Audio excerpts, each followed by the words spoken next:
خوای گەورە مێرەبان ڕۆژووی لەسەر ئێمە فەرز کردووە تا لە گوناهەکانمان خۆش بێت. بەرەو مانگی پیرۆزی ڕەمەزان دەڕۆین. خۆشەویستی خوا صلی الله علیه وسلم بە سەحابەکانی دەفەرموو مانگی پیرۆزی ڕەمەزان هات،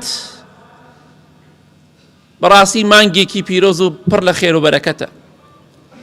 خوای گەورە مێرەبان ڕۆژووی مانگی ڕەمەزانی فەرز کردووە لەسەر ئێمە بۆ ئەوەی بەهۆی ڕۆژووە لە گوناهەکانمان خۆش بێت، بۆ ئەوەی بە بێتاوان بگەڕێنەوە بۆ خزمەتی خوای گەورە و مێهرەبان. لە حەدیثێکی صحیح بخاری مسلم داهاتەوە خۆشەویستی خوا دەفەرمێ صلی الله عليه وسلم من صام رمضان إيمانا واحتسابا غفر له ما تقدم من ذنبه. هەر کەسێک مانگی ڕەمەزان بە ڕۆژوو بێت بە ئیمانەوە، بە تەمای پاداشت بێ، پاداشتی خوا، خوای گەورە لە هەموو تاوانەکانی پێشووی خۆش دەبێت. کەواتە خوای گەورە مانگی ڕەمەزانی داناوە بۆ ئەوەی تۆ بێتاوان کات.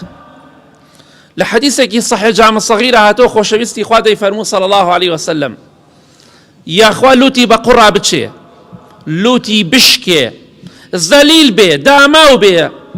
کێ لوتی بە قوڕا بچێ؟ کێ زەلیل و سەرشۆڕ و داماو بێ؟ ئەو کەسەی مانگی ڕەمەزانی بەسەرا دێت، مانگی ڕەمەزانیش تەواو ئەبێ بەڵام بە ڕۆژوو نەبووە بەبێ عوزر. مانگی ڕەمەزان تێپەڕی خوا لێی خۆش نەبووە، کەواتە مانگی ڕەمەزان بەسەر هەر ڕۆژوانێکە تێپەڕێ ئەبێتە کەفارەتی گوناهەکانی خوا لێی خۆشە بێ.